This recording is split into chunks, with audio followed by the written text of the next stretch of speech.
Yuvraj, tourism വകുപ്പ്, C-DIT, Keltron, LBS, വനിതാ commission, യുവജനക്ഷേമ board, സാക്ഷരതാ മിഷൻ, ചുമട്ടുതൊഴിലാളി ക്ഷേമനിധി ബോർഡ്, തുടർ വിദ്യാഭ്യാസ കേന്ദ്രം തുടങ്ങിയ സ്ഥാപനങ്ങളിലെ താൽക്കാലിക ജീവനക്കാരെ കൂടി ഈ ലൈബ്രറി കൗൺസിൽ അതുമായി ബന്ധപ്പെട്ട ആ വിധി പ്രയോജനപ്പെടുത്തിക്കൊണ്ട് ആ ജീവനക്കാരെ കൂടി സ്ഥിരപ്പെടുത്തും എന്നാണ് അറിയാൻ സാധിക്കുന്നത്. മാത്രമല്ല, സർവകലാശാലകളിൽ 2000-ഓളം താൽക്കാലിക ജീവനക്കാരുണ്ട്. ഇതിനൊക്കെ പുറമെ KIIFB, KDIS, KFON, metro rail, പിന്നെ മുഖ്യമന്ത്രിയുടെ ഓഫീസുണ്ടല്ലോ, വാർ റൂം, ഇവിടങ്ങളിലൊക്കെ ഒട്ടേറെ പേർക്ക് താൽക്കാലിക നിയമനം നൽകിയിട്ടുണ്ട്. അപ്പോൾ ഈ പിൻവാതിലിലൂടെ സ്ഥിരപ്പെടുത്തുന്നവരുടെ എണ്ണം കൂടുകയാണ്. യുവരാജ്, ഇപ്പോൾ ഹൈക്കോടതി സിംഗിൾ ബെഞ്ചാണ് അനുകൂലമായിട്ടൊരു വിധി പുറപ്പെടുവിച്ചിരിക്കുന്നത്. അതിൻ്റെ മറപിടിച്ചുകൊണ്ടാണ് ഇങ്ങനെ ഒരു സ്ഥിരപ്പെടുത്തൽ നീക്കം നടക്കുന്നത്. ഇനി ഇവർക്ക് ഡിവിഷൻ ബെഞ്ചിനെ സമീപിക്കാം അല്ലേ? അങ്ങനെയുള്ള ഓപ്ഷൻസും ഉണ്ട്. പക്ഷേ അതിനാര് മുൻകൈ എടുക്കും എന്നുള്ളതാണ് ചോദ്യം. അല്ല, ഡിവിഷൻ ബെഞ്ചിലേക്ക് ഇപ്പോൾ തൽപര കക്ഷികൾ ആരെങ്കിലും തന്നെ ഇപ്പോൾ പറയുന്ന പോലെ, ഹരി പറഞ്ഞതുപോലെ തന്നെ കുറേ പേര് ടെസ്റ്റ് എഴുതിയവരോ അല്ലെങ്കിൽ അർഹമായിട്ട് ജോലി കിട്ടണമെന്ന് ആഗ്രഹിക്കുന്നവരോ ഏതെങ്കിലും പൊളിറ്റിക്കൽ പാർട്ടികളോ പോയിരുന്നാലോ ഡിവിഷൻ ബെഞ്ചിൻ്റെ വിധി വരാൻ വേണ്ടിയിട്ട് എത്ര കാലം എടുക്കുമെന്ന് നമുക്കറിയാമല്ലോ. നമ്മുടെ കോടതികളല്ലേ. അവിടെ പോയി കഴിഞ്ഞ് കഴിഞ്ഞാൽ ആ കേസ് മിനിമം ഒരു 4-5 കൊല്ലം അവിടെ കിടന്ന് പഴകിച്ച് തുരുമ്പിച്ച് വിധി വരുമ്പോഴേക്കും ഈ പറയുന്ന 2006 ജോലിക്ക് താൽക്കാലിക അടിസ്ഥാനത്തിൽ കയറിയ ആൾക്കാർ 5 വർഷം കൂടി കഴിയുമ്പോഴേക്ക് 23 വർഷമാവും. അപ്പോൾ ഈ പറയുന്ന പോലെ ഇനി എതിർത്തൊരു വിധി വന്നു എന്നിരിക്കട്ടെ. വിധി വന്നിരുന്നാൽ പോലും ഈ നിയമിച്ച 1000 പേരുടെ കേസിൽ പിന്നെ ആരാണ് വീണ്ടും കോടതിയിൽ പോകാൻ പോകുന്നത്? വീണ്ടും എന്താണ് സംഭവിക്കാൻ പോകുന്നത്? അപ്പോഴേക്ക് നേരത്തെ പറഞ്ഞ മാനുഷിക പരിഗണന ഉൾപ്പെടെയുള്ള വിഷയങ്ങൾ പലരുടെ ഉള്ളിലേക്ക് കയറി വരും. കാരണം വെച്ച് കഴിഞ്ഞാൽ അവർ ഓൾറെഡി അവരൊരു സെറ്റിൽ, ഇനി നമ്മൾ അവരുടെ ജീവൻ നശിപ്പിക്കേണ്ട എന്നുള്ള തലത്തിലായിരിക്കും സ്വാഭാവികമായിട്ടും മറ്റു മനുഷ്യർ ചിന്തിക്കുക എന്ന് പറയുന്നൊരു പ്രോസസ്സ് ഉണ്ടല്ലോ. അപ്പോൾ ഈ പറയുന്ന നിയമനം ഒരു വിധി അവർക്ക് അനുകൂലമാകുന്ന തലത്തിൽ, അവർക്ക് അല്ലെങ്കിൽ മുതലെടുക്കാൻ പറ്റുന്ന തലത്തിലേക്ക് അവർക്കൊരു വിധി കിട്ടി. ആ വിധിയെ മുതലെടുത്തുകൊണ്ട് അവരിപ്പോൾ ഒരു കൂട്ടം നിയമനങ്ങൾ അവർ നടത്തിയിരിക്കുകയാണ്. അത് അതിൻ്റെ പഴുത് അവർ കണ്ടെത്തി എന്നുള്ളത് മാത്രമേ നമുക്ക് പറയാൻ സാധിക്കുള്ളൂ. ഒന്ന്. രണ്ടാമത്തെ കാര്യം എന്ന് പറഞ്ഞു കഴിഞ്ഞാൽ 2-3 കാര്യങ്ങളുണ്ടെന്ന് ഈ CPO-കാരുടെ സമരവുമായിട്ട് ബന്ധപ്പെട്ടിട്ട്. ഞാൻ ഇപ്പോൾ ഹരീഷിനെ അറിയാം, ഞാൻ അവരുമായിട്ട് നിരന്തരം സംസാരിക്കുന്ന ഒരാളാണ്. അപ്പോൾ അവരെ സംബന്ധിച്ചിടത്തോളം അവരെന്താ ഇപ്പോൾ ഡോക്ടർ ജയരാജൻ ചോദിക്കുന്നൊരു ചോദ്യം ഉണ്ടല്ലോ, അവരെന്തുകൊണ്ട് AKG സെൻറ്ററിൽ പോകേണ്ടി വന്നു, എന്തുകൊണ്ട് DYFI ഓഫീസിൽ പോകേണ്ടി വരുന്നു എന്നുള്ള കാര്യം. കഴിഞ്ഞ ദിവസം മറ്റൊരു ചാനലിൽ ഇതുപോലെ ചർച്ചയ്ക്ക് ഇരിക്കുന്ന സമയത്ത് ഞാൻ പറഞ്ഞായിരുന്നു, അവർ AKG സെൻറ്ററിലല്ല, ഇവിടെ രാജഭരണമല്ല നടക്കുന്നത്. രാജഭരണമാണെങ്കിൽ മാത്രമാണ് ഭരിക്കുന്നയാളുടെ അടുത്ത് ചെന്ന് നമ്മൾ ദയക്ക് വേണ്ടിയിട്ട് കാത്തു നിൽക്കേണ്ടി വരുന്നൊരു സാഹചര്യം ഉണ്ടാവുക. ഇവിടെ അവർ ജോലിക്ക് വേണ്ടിയിട്ട് മെറിറ്റിലാണ് അവർ ലിസ്റ്റിൽ കടന്നു വന്നിരിക്കുന്നത്. അപ്പോൾ അവർക്ക് ആ മെറിറ്റിൽ ജോലി കിട്ടേണ്ടതാണ്. അതിനവർ AKG സെൻറ്ററിൽ പോകേണ്ടതോ DYFIയുടെ ഓഫീസിൽ പോകേണ്ടതോ ആയിട്ടുള്ള സാഹചര്യമില്ല.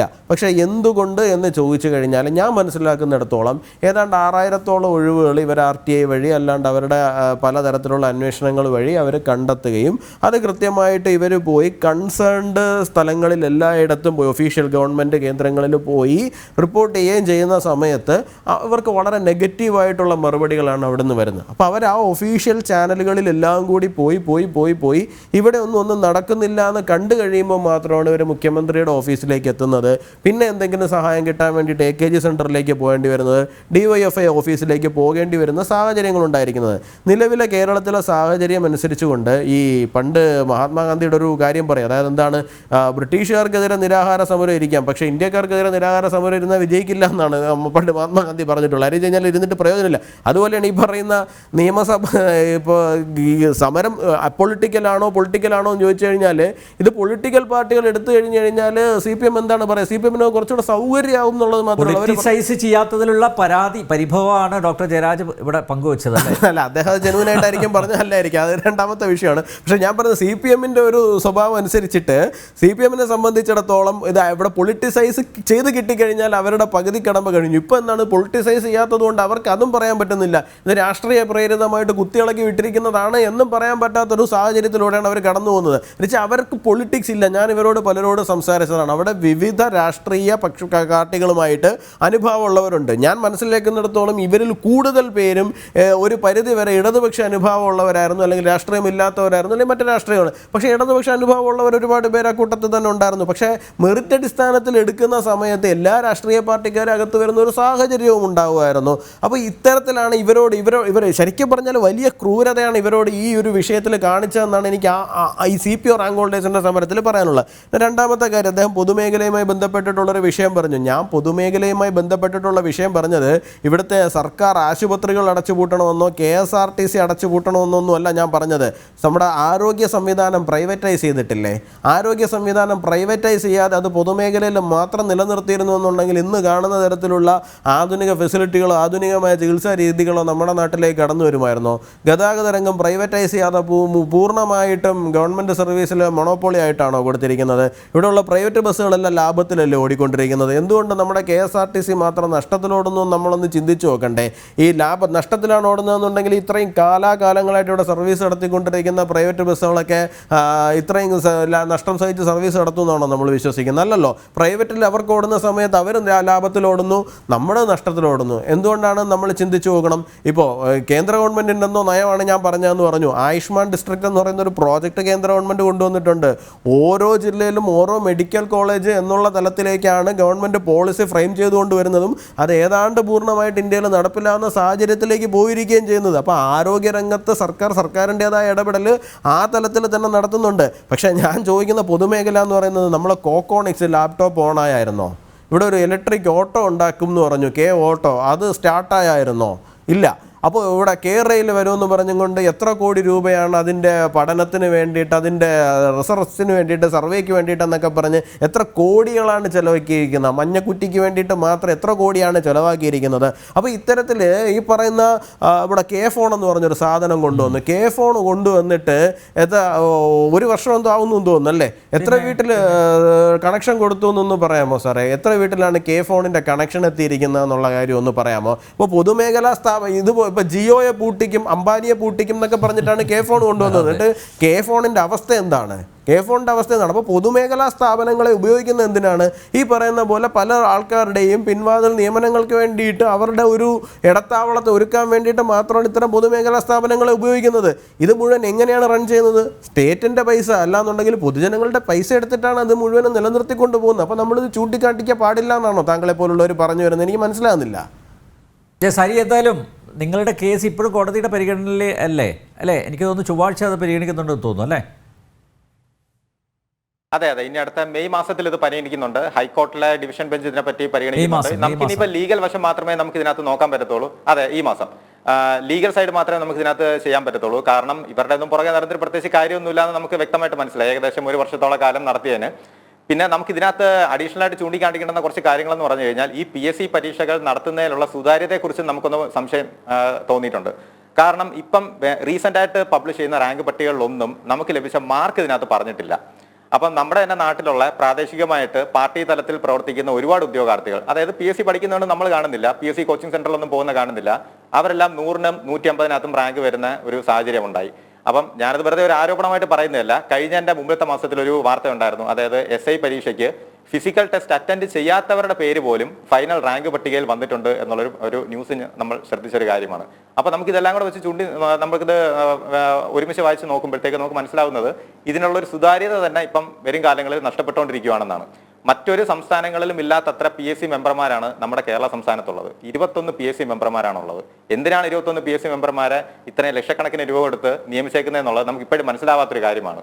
പിന്നെ നമുക്ക് നമ്മുടെ സമരവുമായിട്ട് ബന്ധപ്പെട്ടൊരു കാര്യം നമുക്ക് പറയാനുള്ളതെന്ന് പറഞ്ഞാൽ 10,000-ഓളം യുവാക്കളെയാണ് സംസ്ഥാന സർക്കാർ വഞ്ചിച്ചിരിക്കുന്നത്. ഉറപ്പായിട്ടും വരുന്ന ഇലക്ഷനിൽ ഈ 10,000-ഓളം യുവാക്കളുടെ ഒരു പ്രതികാരം ഇലക്ഷനിലൂടെ ഉറപ്പായിട്ടും നമ്മൾ കാണിച്ചിരിക്കും. അതിനൊരു സംശയവും വേണ്ട. പിന്നെ എന്താ പറയുന്നത്, ഇനി എന്തായാലും നിങ്ങളുടെ പ്രതിനിധിക്ക് പ്രധാനമന്ത്രി നരേന്ദ്രമോദിയെ നേരിൽ കണ്ട് സങ്കടം പറയാൻ സാധിച്ചു അല്ലേ? അത് വലിയൊരു കാര്യമല്ലേ? സാധിച്ചു. അത് വേറൊരു അത്ഭുതകരമായിട്ടുള്ള ഒരു കാര്യമാണ്. അതായത് ഒരു കേരളം പോലത്തെ ഒരു ചെറിയ സംസ്ഥാനത്തെ മുഖ്യമന്ത്രിയെ നമ്മൾ 1 വർഷം വിചാരിച്ചിട്ടും നമുക്ക് അദ്ദേഹത്തെ കാണാൻ പറ്റിയിട്ടില്ല. അതേസമയം നമുക്ക് പ്രധാനമന്ത്രിയെ ഒരു 15 മിനിറ്റ് വിചാരിച്ചപ്പോഴത്തേക്ക് നമുക്ക് കാണാൻ സാധിച്ചു. അദ്ദേഹം നമ്മുടെ കാര്യങ്ങൾ കേൾക്കുകയും ചെയ്തു. അത് തികച്ചും അത്ഭുതകരമായിട്ടുള്ള കാര്യമാണ്. ഞാനത് പറയുമ്പോഴത്തേക്ക് ഞാനത് രാഷ്ട്രീയം പറയുന്നു എന്ന് പറയും. PSC ഉദ്യോഗാർത്ഥികൾക്ക് രാഷ്ട്രീയമില്ല, ജോലിയാണ് അവർക്ക് പ്രധാനം. അതും കൂടെ ഞാൻ മെൻഷൻ ചെയ്യുവാണ് ഇതിനകത്ത്. നമ്മളുള്ള കാര്യം ഉള്ള പോലെയാണ് പറയുന്നത്. അല്ലെങ്കിൽ നമ്മുടെ റാങ്ക് പട്ടികയിലുള്ള ആരുടെ ചോദിച്ചാലും പറയും 1 വർഷത്തോളം കേരളത്തിലെ യുവാക്കൾ 10,000-ഓളം യുവാക്കൾ വിചാരിച്ചിട്ട് പോലും കേരളത്തിലെ മുഖ്യമന്ത്രിയെ നമുക്ക് ഇതുവരെ നേരിട്ട് കാണാൻ പറ്റിയിട്ടില്ല. പിന്നെ എനിക്ക് പറയാനുള്ള മറ്റൊരു കാര്യം എന്ന് പറഞ്ഞാൽ ഇനി PSC എഴുതാൻ പോകുന്ന ഉദ്യോഗാർത്ഥികളോടാണ്. ദയവേത് നിങ്ങൾ നമുക്ക് പറ്റിയ പോലത്തെ അബദ്ധം നിങ്ങൾക്ക് പറ്റരുത്. അതായത് നിങ്ങൾ വെറുതെ ദയവേത് ഇവരെ ആരുടെയും കാല് പിടിക്കാൻ പോകരുത്, അവർ സാധിച്ചു തരില്ല. 100% ഉറപ്പായിട്ട് ഞാൻ പറയുന്ന കാര്യമാണ്. നിങ്ങൾ വെറുതെ നിങ്ങളുടെ സമയം കളയുന്നു എന്നുള്ളതല്ലാതെ വെറുതെ ഇവരുടെ കാല് പിടിക്കാൻ പോയി കഴിഞ്ഞാൽ സമയനഷ്ടം നിങ്ങൾക്ക് മാത്രമാണ്. യെസ്, ഡോക്ടർ ജയരാജ്, ഹരികൃഷ്ണൻ നേരത്തെ മറ്റൊരു കാര്യം കൂടി ചൂണ്ടിക്കാട്ടി. അതായത് ഇവരുടെ മാർക്കിനെ കുറിച്ച് അറിയാൻ സാധിക്കുന്നില്ല എന്നുള്ളതാണ്. എന്തിനാ ഇതിലൊക്കെ ഒരു ഒളിച്ചുകളി? അല്ല, സാധാരണ ഒരു PSCയുടെ പരീക്ഷയുടെ ഒരു ഇൻ്റർവ്യൂ നടത്തിയാൽ തന്നെ ഒരു സീൽഡ് കവർ, അതിൻ്റെ പുറത്ത് വീണ്ടും ഒരു സീൽഡ് കവർ, 3 സീൽഡ് കവർ ഭയങ്കര ഇതായിട്ടൊക്കെയാണ്. കാരണം ഇതിൻ്റെ ക്രെഡിബിലിറ്റി വെച്ച് നോക്കുകയാണ്. ഒരു സ്റ്റഡിയാണ് ഞാൻ പറയുന്നത്. സ്റ്റഡി വന്നിട്ടുള്ളത് സോഷ്യൽ സയൻസസിൻ്റെ ഒരു ജേർണലിനകത്താണ്. അതിനകത്ത് ഏറ്റവും കുറ്റമറ്റ രീതിയിൽ പരീക്ഷ നടത്തുന്ന ഇന്ത്യൻ സംസ്ഥാനങ്ങളിൽ 1ാം സ്ഥാനം കേരളത്തിനാണ് PSC പരീക്ഷകൾ. ബാക്കി സംസ്ഥാനങ്ങളുടെ കഥ ഇപ്പോൾ എല്ലാ ആളുകൾക്കും വെള്ളത്തിൽ കുളിക്കാനായിട്ടൊക്കെ ഇഷ്ടമാണ്. പക്ഷേ ഹൈഡ്രോഫോബിയ ഉള്ളവർക്ക് വെള്ളം കണ്ടു കഴിഞ്ഞാൽ പേടി വരും, പേപ്പട്ടി അടിച്ചു കഴിഞ്ഞാൽ. അങ്ങനെ എക്സെപ്ഷണൽ കേസസ് ഉണ്ടാവാം, ഇല്ലെന്ന് ഞാൻ പറയുന്നില്ല. എക്സെപ്ഷണലി എല്ലാ സ്ഥലത്തും ഇങ്ങനെ നുഴഞ്ഞു കയറുന്നവരും കള്ളത്തരം കാണിക്കുന്നവരും എല്ലാ സ്ഥലത്തും ഉണ്ട്. അതിനെ നമുക്ക് സ്പെസിഫിക് കേസിനെ നമുക്ക് ജനറലൈസ് ചെയ്യാൻ പറ്റില്ല. അതിനെക്കുറിച്ച് എനിക്ക് പറയാനുള്ളതാണ്. അതുപോലെ PSC കോച്ചിങ്ങിന് പോവാത്തവര് പിന്നെ 150-നിടയിൽ റാങ്ക് PSC കോച്ചിങ്ങിന് പോകണമെന്നില്ല, വരുന്നു എന്നൊക്കെ ഇതൊക്കെ ഇവർ നോക്കുന്നുണ്ടാവുമല്ലോ. എനിക്ക് 2-3 PSC ടെസ്റ്റ് കിട്ടിയ ആളാണ്. പക്ഷേ ഞാനൊരു കോച്ചിങ് സെൻറ്ററിലും പോയിട്ടല്ല എനിക്ക് കിട്ടിയത്. ഞാൻ അത്യാവശ്യം പത്രം വായിക്കുന്ന ഒരാളായതുകൊണ്ടും അത്യാവശ്യം ബേസിക് മാത്തമാറ്റിക്സ് അറിയാവുന്നതുകൊണ്ട് 10ാം ക്ലാസ് വരെ വളരെ നന്നായിട്ട് പഠിക്കാൻ പറ്റിയതുകൊണ്ട് സ്പെസിഫൈ ചെയ്ത് അതിനുവേണ്ടി പഠിക്കാനൊന്നും പോയില്ല. പക്ഷേ എഴുതിയപ്പോഴെനിക്ക് കിട്ടി. LD ക്ലർക്കൊക്കെയാണ് ഞാൻ. ഞാൻ അങ്ങനെയാണ്. ഒറ്റ കാര്യം ഞാൻ ഹരികൃഷ്ണനോട് ചോദിച്ചോട്ടെ. ഹരികൃഷ്ണൻ, ഈ റാങ്ക് ലിസ്റ്റിൽ പെട്ടു എന്ന് പറയുന്നവർ അവരെങ്ങനെ ഈ പഠിക്കാൻ മിടുക്കരാണോ അതോ ഈ മുദ്രാവാക്യം വിളിച്ച് നടക്കുന്നവരാണോ ഈ പട്ടികയിൽ കയറിയത്? സാർ തികച്ചും മുദ്രാവാക്യം വിളിച്ച് നടക്കുന്ന ആൾക്കാരാണ്. നമ്മൾ പണ്ടത്തെ സംഭവം സാറിന് അറിയായിരിക്കും. നമ്മുടെ യൂണിവേഴ്സിറ്റി കത്തിക്കുത്ത് കേസുമായിട്ട് ബന്ധപ്പെട്ട നസീമും ശിവരഞ്ജിത്തും നമ്മുടെ റാങ്ക് പട്ടികയിൽ കയറുന്ന ഒരു അവസരം ഉണ്ടായിട്ടുണ്ട്. അപ്പൊ നമുക്ക് ഒരിക്കലും തള്ളിക്കളയാൻ പറ്റില്ല ഇങ്ങനത്തെ സാഹചര്യങ്ങളൊന്നും. ജയിലിനകത്ത് വെച്ച് അവർക്ക് വീണ്ടും ഒരു പരീക്ഷ നടത്തിയപ്പോൾ അവർക്ക് ലഭിച്ച മാർക്ക് 0 മാർക്കാണ്. അപ്പൊ അന്ന് ആ ഒരു കേസ് കണ്ടുപിടിച്ചില്ലായിരുന്നെങ്കിൽ അവർ ഇന്ന് ഏതെങ്കിലുമൊക്കെ പോലീസ് സ്റ്റേഷനിൽ CPOമാരായിട്ട് ഇരിക്കേണ്ട ആൾക്കാരാണ്. അപ്പൊ നമ്മുടെ നാടിന്റെ അവസ്ഥ നോക്കണം. ഇത്രയും സുതാര്യമായിട്ട് നടത്തുന്ന കേരള PSC പരീക്ഷകളിൽ ഇങ്ങനത്തെ ആൾക്കാർ നുഴഞ്ഞു കയറുന്നുണ്ട്. അപ്പം അന്ന് ഭാഗ്യവശാൽ അത് കണ്ടുപിടിക്കപ്പെട്ടത് കൊണ്ട് മാത്രം നമുക്ക് അത് തടയാൻ പറ്റി. അങ്ങനെ എത്ര പേര് കയറിയിട്ടുണ്ടായിരിക്കും? അതാണ് നമുക്ക് ഉന്നയിക്കാനുള്ള ഒരു പ്രധാനപ്പെട്ട ഒരു സംശയം. ഇതിനകത്ത് നമ്മൾ അതാണ് ഞാൻ പറഞ്ഞത്, സ്പെസിഫിക് കേസിനെ എടുത്തിട്ട് നമുക്ക് ജനറലൈസ് ചെയ്യാൻ പറ്റില്ല. ഇത്ര ലക്ഷത്തിലധികം പരീക്ഷ നടത്തുന്നിടത്താണ് 1-2 കേസുകൾ അല്ലെങ്കിൽ പോട്ടെ വിരലെണ്ണാവുന്ന കേസുകൾ നമ്മൾ പുറത്ത് അല്ലെങ്കിൽ നമ്മുടെ മാർക്ക് പബ്ലിഷ് ചെയ്യുന്നില്ല. അതെ, മാർക്ക് പബ്ലിഷ് ചെയ്യാത്തതിൻ്റെ കാരണം എന്ന് വെച്ച് കഴിഞ്ഞാൽ എനിക്ക് തോന്നുന്നു അതിൻ്റെ എന്തെങ്കിലും ടേംസ് ആൻഡ് കണ്ടീഷൻസ് ഉണ്ടാവും. അതിൻ്റെ ഡീറ്റെയിൽ പറയാനായിട്ട് എനിക്ക് PSC ആയിട്ട് ബന്ധമുള്ള ഒരാൾ, ഞാൻ ഇൻ്റർവ്യൂ ബോഡി പോയിട്ടുണ്ടെന്നുള്ളതല്ലാതെ എനിക്കതിൻ്റെ മാർക്ക് പബ്ലിഷ് ചെയ്യുന്നതിൻ്റെ ഡീറ്റെയിൽ എനിക്കറിയില്ല. അറിയാത്ത കാര്യത്തിനെക്കുറിച്ച് ഞാനത് അന്വേഷിച്ചതിന് ശേഷം ഞാൻ ഹരീഷിനെ ഞാനത് വിളിച്ചു എന്തുകൊണ്ടാണ് പോലീസ് പരീക്ഷകളിൽ മാത്രമാണ് മാർക്ക് പബ്ലിഷ് ചെയ്യാത്തൊരു സാഹചര്യം ഉണ്ടാവുന്നത്. അതായത് പാർട്ടിയിലുള്ള മെയിൻ ആയിട്ടുള്ള ഭാരവാഹികളെ കയറ്റാൻ പറ്റുന്ന ഏറ്റവും നല്ലൊരു തസ്തികയാണ് പോലീസ്. അല്ല, അങ്ങനെയല്ല. ഇതിനകത്ത് സെന്റൈൽ സ്കോർ നിരന്തരം മാർക്ക് പബ്ലിഷ് ചെയ്യാത്തൊരു ഹരീഷൻ, ഇതിനകത്തൊരു വിഷയമുണ്ട്. മാർക്കിന്റെ വിഷയമല്ല, ഇതിനകത്ത് സെന്റൈൽ സ്കോറിനും പെർസെന്റൈൽ സ്കോറിനും 2 രീതിയിൽ സ്കോറുണ്ട്. എത്ര പേര് പങ്കെടുത്തു, അതിനകത്ത് ടോപ്പ് മാർക്ക് എത്രയാണ്, ആ മാർക്കിനകത്ത് പരമാവധി ഇത്ര ആളുകൾ എടുക്കണമെങ്കിൽ അതിനനുസരിച്ച് ആ സ്കോർ അനുസരിച്ച് ഇതിനകത്ത് വേരിയേഷൻസ് വരും. ഈ സെൻറ്റൈലും പെർസെൻറ്റൈലും ഒക്കെ പറഞ്ഞ് മനസ്സിലാക്കാനായിട്ട് കുറച്ച് ബുദ്ധിമുട്ടാണ്. നല്ല ഹയർ ഓർഡർ സ്റ്റാറ്റിസ്റ്റിക്സ് ഉണ്ടെങ്കിൽ അത് മനസ്സിലാക്കാനായിട്ട് പറ്റത്തുള്ളൂ. അതുകൊണ്ടാണ് നമുക്കിപ്പോൾ ഒരു പരീക്ഷയിൽ 100-ൽ 80 മാർക്ക് കിട്ടി, 80 മാർക്ക് കിട്ടിയെന്ന് പറഞ്ഞിട്ട് നമുക്ക് കിട്ടണമെന്ന് നിർബന്ധമൊന്നുമില്ല. പറഞ്ഞ് മനസ്സിലാവുന്നുണ്ടോ? 100-ൽ 80 മാർക്ക് കിട്ടിയെന്ന് പറഞ്ഞ് നമുക്ക് കിട്ടണമെന്ന് നിർബന്ധമില്ല. പക്ഷെ അതിനകത്ത് ചില വേറെ റാങ്കിങ് ഉണ്ട്. ഇപ്പോൾ നിങ്ങൾ നെറ്റ് എക്സാം എഴുതുവാണെങ്കിലും നിങ്ങൾ JRF എഴുതുവാണെങ്കിലും ഇത് തന്നെയാണ് സ്ഥിതി. എല്ലാവർക്കും കിട്ടില്ല. കാരണം എന്ന് വെച്ച് കഴിഞ്ഞാൽ ചിലപ്പം അതിൻ്റെ കട്ട് ഓഫ് മാർക്ക് ഏകദേശം 95 ആയിരിക്കും. പക്ഷേ കട്ട് ഓഫ് മാർക്ക് ചില വർഷങ്ങളിൽ 75 ആയിരിക്കും. രഹസ്യാത്മകത കാത്തു സൂക്ഷിക്കുന്നത് എന്നുള്ളതാണ്. രഹസ്യാത്മകതയല്ല, ഈ കാര്യങ്ങൾ പറഞ്ഞ് മനസ്സിലാക്കി കഴിഞ്ഞാൽ പബ്ലിഷ് ചെയ്യാവുന്നതേ ഉള്ളൂ. പക്ഷേ അവർ ചോദിക്കും കഴിഞ്ഞ വർഷം 85-ന് കൊടുത്തല്ലോ, ഇത്തവണ എന്തുകൊണ്ട് 75 എന്നൊക്കെയുള്ള ചോദ്യങ്ങൾ ഇതിനകത്ത് വരും. കഴിഞ്ഞ വർഷം 75 മാർക്ക് കിട്ടി, ഈ വർഷം എന്തുകൊണ്ട് 85 പരീക്ഷകളിൽ നമ്മൾ എഴുതുന്ന കൃത്യമായ സ്കോർ ആ സ്കോർ വെച്ചിട്ടല്ല കാൽക്കുലേറ്റ് ചെയ്യുന്നത്. നിങ്ങൾ ഈ റോ സ്കോറിന്റെ കാര്യമാണ് പറയുന്നത്. നിങ്ങളൊരു പരീക്ഷയ്ക്ക് കിട്ടുന്ന, ഹരീഷൻ ഒരു മിനിറ്റ്, നിങ്ങളൊരു പരീക്ഷ എഴുതുമ്പോൾ നിങ്ങൾക്ക് കിട്ടുന്ന സ്കോർ എന്ന് പറയുന്നത് റോ സ്കോറാണ്. റോ സ്കോർ അല്ല നിയമനത്തിനായിട്ട് എടുക്കുന്നത്. റോ സ്കോർ വെച്ചിട്ട് നിയമനം നടത്താനും പറ്റില്ല. അതുകൊണ്ടാണ് ഉദ്യോഗാർത്ഥിക്ക് ആ മാർക്ക് കിട്ടിയിട്ട് പ്രത്യേകിച്ച് പ്രയോജനമില്ല. എന്തൊക്കെ ക്രൈറ്റീരിയ വെച്ചിട്ടാണ് നിങ്ങളെ ഉൾപ്പെടുത്തുന്നതെന്നുള്ള ഒരു സ്റ്റാറ്റിസ്റ്റിക്സും കൂടെ നിങ്ങൾക്ക് തന്നാൽ മാത്രമേ നിങ്ങൾക്ക് അത് മനസ്സിലാക്കാൻ പറ്റത്തുള്ളൂ. അതും കൂടെ പ്രൊവൈഡ് ചെയ്യാനുള്ള ഇനി സംവിധാനങ്ങൾ എന്തെങ്കിലും ഉണ്ടോ, അങ്ങനെ ഉണ്ടാക്കിയിട്ടുണ്ടെങ്കിൽ മാത്രമേ നിങ്ങൾക്കത് പിന്നെ ഇതിൻ്റെ ഒരു സുതാര്യത ഉറപ്പാക്കാൻ വേണ്ടിയിട്ടും കൂടിയാണ്. ഇപ്പോൾ നെറ്റ് എക്സാമിൻ്റെ എങ്ങനെയാണ് അതിൻ്റെ സ്കോർ സെറ്റ് ചെയ്ത് വെച്ചേക്കുന്നതെന്ന് ഒരു ഉദ്യോഗാർത്ഥിക്ക് അറിയാൻ പറ്റില്ല. ഒരു ഉദ്യോഗാർത്ഥിക്ക് നാഷണൽ ടെസ്റ്റാണ്, ഒരു മനുഷ്യനും അറിയാൻ പറ്റില്ല. റാങ്ക് പട്ടിക ഒരു ഷോർട്ട് ലിസ്റ്റ് ഇടുന്നത് എങ്ങനെയാന്ന് വെച്ച് കഴിഞ്ഞാൽ, PSCയിൽ ഒരു ഷോർട്ട് ലിസ്റ്റ് ഇടുന്നത് എങ്ങനെയാന്ന് വെച്ച് കഴിഞ്ഞാൽ, റിട്ടയർമെന്റ് വേക്കൻസി, അതായത് എത്ര വേക്കൻസികളാണോ അതിന് ആനുപാതികമായിട്ട് എത്ര പേരെ ഉൾക്കൊള്ളിക്കണം എന്നുള്ളൊരു തീരുമാനം PSC കൂടി കമ്മിറ്റി കൂടി തീരുമാനമെടുക്കും. അതിൽ അവസാനം ലഭിച്ച ജനറൽ കാറ്റഗറിക്കാരന്റെ മാർക്കാണ്, അതിൽ അവസാനം ലഭിച്ച ജനറൽ കാറ്റഗറിക്കാരന്റെ മാർക്കാണ് കട്ട് ഓഫ് മാർക്ക് എന്ന് പറയുന്നത്. ആ കട്ട് ഓഫ് മാർക്കിനകത്ത് ഉൾപ്പെട്ട ആൾക്കാരെ എല്ലാം ഷോർട്ട് ലിസ്റ്റിൽ ഉൾപ്പെടുത്തുന്നു. അതിനുശേഷമാണ് പോലീസിൽ ഫിസിക്കൽ ടെസ്റ്റ് നടത്തുന്നത്. അപ്പോൾ നമുക്ക് ലഭിച്ച OMR മാർക്ക് കൃത്യമായിട്ട് അതിനകത്ത് രേഖപ്പെടുത്തുക എന്നുള്ള വളരെയധികം ലളിതകരമായിട്ടുള്ള ഒരു ചോദ്യമാണ് ഞാൻ സാറിനോട് ചോദിച്ചത്. അതിൽ പോലും എന്തിനാണ് PSCയുടെ ഒളിച്ചുകളി എന്നുള്ളതാണ് നമ്മുടെ ചോദ്യം. ഇത് ലഭിച്ച മാർക്ക് അതിനകത്ത് പബ്ലിഷ് ചെയ്യാൻ നിങ്ങൾക്ക് ഇപ്പോൾ ഈ പരീക്ഷ നിങ്ങൾ എഴുതിയ പരീക്ഷാ പേപ്പറോ OMR ഷീറ്റുകളോ എല്ലാം അവിടെ തന്നെ ഉണ്ടാവും, PSC ആസ്ഥാനത്ത് തന്നെ ഉണ്ടാവും. അത് ആരും ഇങ്ങ് എടുത്തൊന്നും കൊണ്ടുപോകാറില്ല. നിങ്ങൾക്ക് എന്തെങ്കിലും നിങ്ങൾക്കത് പ്രൊവൈഡ് ചെയ്തേ പറ്റൂ. പ്രശ്നമല്ലേ ഉള്ളൂ. അല്ല, എല്ലാ ആളുകൾക്കും പ്രൊവൈഡ് ഇതിനകത്ത് ഇത് ലക്ഷക്കണക്കിന് ആളുകൾ ഒരു പരീക്ഷയാണ്, ലക്ഷക്കണക്കിന് ആളുകൾ മാർക്ക് ഇടുമല്ലോ അല്ലേ, എന്തായാലും മാർക്ക് ഇടുമല്ലോ. അതോ ഇനിയിപ്പോ ഈ പേപ്പറുകളൊന്നും നോക്കാതെ? അല്ല, അങ്ങനെയൊന്നുമല്ല. അല്ല, അത് സംശയിക്കേണ്ടിയിരിക്കുന്നു. ഇപ്പോൾ ഇല്ല, അങ്ങനെ മാർക്ക് പുറത്ത് വിടുന്നില്ല. ഇനിയിപ്പോ ഇത് വെരിഫൈ ചെയ്യുന്നുണ്ടോ, ഈ മാർക്ക് പിന്നെ പരിശോധിക്കുന്നില്ല, അതിനകത്ത് ഇതിനകത്ത് ഹ്യൂമൻ ഇന്ററാക്ഷൻ വരുന്നില്ലല്ലോ, OMR ഷീറ്റ് അല്ലേ. അപ്പൊ പിന്നെ ഇത് വാല്യൂ ചെയ്യുന്നതിന്റെ, ഒരു മനുഷ്യനിരുന്ന് വാല്യൂ ചെയ്യുന്നതിന്റെ വിഷയം വരുന്നില്ലല്ലോ.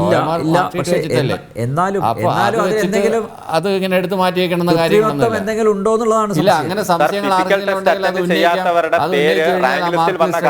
ഒരു മിനിറ്റ്, എന്താ ഹരി സാർ? ഫിസിക്കൽ ടെസ്റ്റ്, അതായത് സബ് ഇൻസ്പെക്ടർ എന്ന് പറയുന്ന തസ്തികയ്ക്ക് ഫിസിക്കൽ ടെസ്റ്റിന് ഗ്രൗണ്ടിൽ പോലും പോകാത്ത ഉദ്യോഗാർത്ഥികളുടെ പേര് റാങ്ക് ലിസ്റ്റിൽ വന്ന കാലഘട്ടമാണ്. നമുക്ക് പലതും സംശയിക്കേണ്ടിയിരിക്കും അങ്ങനെ നോക്കുകയാണെന്നുണ്ടെങ്കിൽ.